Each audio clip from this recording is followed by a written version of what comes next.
and welcome to the weekly news brought to you by ActivTrades.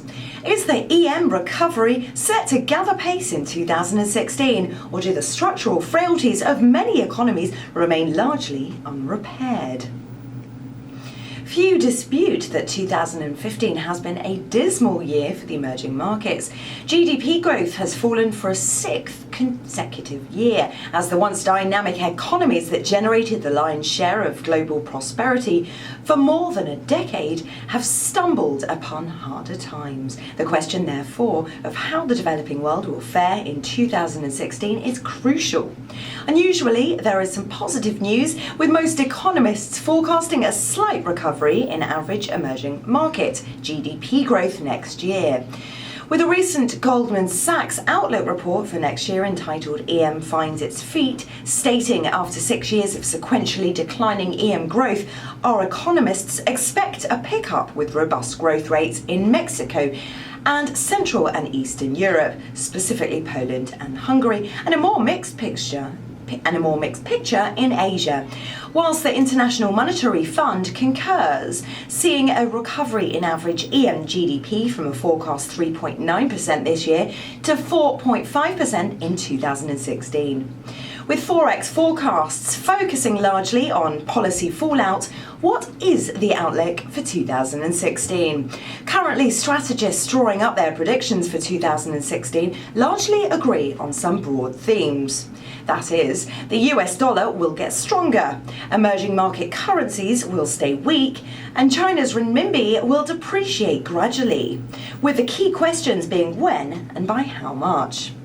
The first half outlook for FX is built around near certainty that December will bring long-awaited monetary policy divergence, a Federal Reserve rate rise, and a further easing by the European Central Bank. Sandwiched between these leviathans is the small matter of a Swiss central bank policy meeting. So here's what you need to know about China's inclusion into the IMF currency basket. Now, the International Monetary Fund's Executive Board on Monday the 30th of November decided to include the Chinese yuan, also known as the renminbi, in its special drawing rights basket. The decision was widely expected after the organisation's staff recommended inclusion a few weeks ago. However, the significance of this decision is still unclear to many, partly due to the complexity of the forces of government's international reserves, and partly because the SDR's role in the global economy isn't widely understood.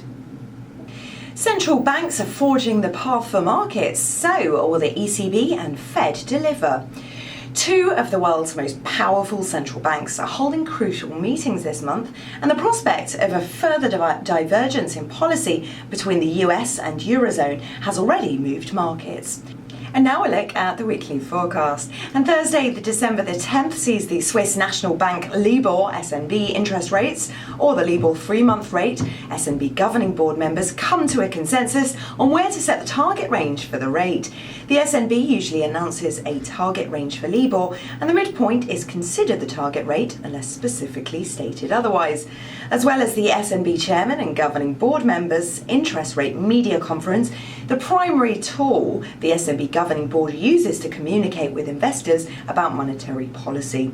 It contains the outcome of their decisions on interest rates and commentary about the economic conditions that influenced their decision. Most importantly, it projects the economic outlook and offers clues on the outcome of future rate decision.